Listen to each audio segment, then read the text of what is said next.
রাগ করবো কেন? জন্ম থেকেই আমার চেহারাটা এরকম, দেখলেই মনে হয় রাগ করে থাকি। আমি তোকে খুব ভালো করেই জানি। সমস্যা কি বল? সমস্যা কি তুই বুঝিস না? হুট করে আমাকে ফোন দিয়ে বললি বিয়েটা আমি করে ফেলছি, জুই শুনছো? কেন কেন তোর বিয়ে করতে হবে?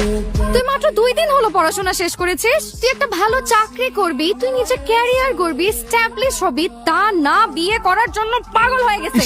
কানের কাছে চিৎকার করছে। এই কথা যদি পাত্রীর মা বলতো তাহলে একটা কথা ছিল, সে আমাকে বলতে পারতো যে তুমি যে আমার মেয়েকে বিয়ে করতে চাও কি করো, তখন আমি বলবো আমি বেকার, আমি কিছুই করি না। তারপর সে আবার আমাকে জিজ্ঞেস করতো যে তুমি আমার মেয়েকে খাওয়াবে কি, আমি বলতাম আমি যা খাই তাই খাবে। তারপর সে যদি আরো রাগান্বিত অবস্থায় আমাকে জিজ্ঞেস করতো যে আমার মেয়েকে কি তুমি সুখী রাখতে পারবে, তখন আমি বলতাম এই প্রশ্নটা আপনি আমাকে না করে আপনার মেয়েকে প্রশ্ন করুন যে সে কি আমাকে সুখী রাখতে পারবে কি না। আজব। আরে আজবের কি আছে এখানে? বিয়ের যত অ্যারেঞ্জমেন্ট, যত হ্যারাসমেন্ট সব তো আমাকে পোহাতে হচ্ছে। তুই প্যারা নিচ্ছিস কেন? Your a guest. তুই ঢাকা থেকে সুনামগঞ্জ পর্যন্ত আসছিস আমার বিয়ে খাওয়ার জন্য। বিয়ে খাবি, খেয়ে চলে যাবি, ব্যাস। মানে খাওয়ার সাথে সাথে যেতে হবে না, মানে একদিন পর গেলে হবে। একদিন পরে চলে যাব? একদিন পর তো আমিই চলে যাবো বোকা, হানিমুনে যাবো না? হানিমুনের ডেটও ফিক্স করে ফেলছিস? শুধু ডেট কেন, প্লেসও তো ফিক্স করে ফেলেছি, মলদ্বীপ যাচ্ছি আমরা। এত তাড়া না, আর তোর সয় না। তুই মন খারাপ করছিস কেন? তুই তো আবার আসবি। হানিমুনের পর? হানিমুনের পর না, 2 বছর পর আমাদের বাচ্চা হবে না, বাচ্চা রাখিকার অনুষ্ঠান করবো, তখন তোকে দাওয়াত দিব।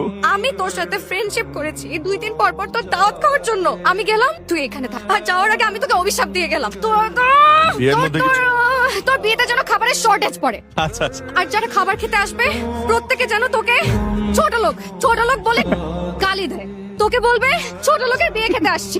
আমি গেলাম। এত সহজেই আমি তোকে চলে যেতে দেবো? তুই আমার সবচাইতে প্রিয় বন্ধু, আর বন্ধুত্বের অপর নাম যদি হয় ভালোবাসা, তাহলে আমি তোকে আজীবন ভালোবেসে যাব। আমিও তো চাই তুই আজীবন আমাকে ভালোবাসিস।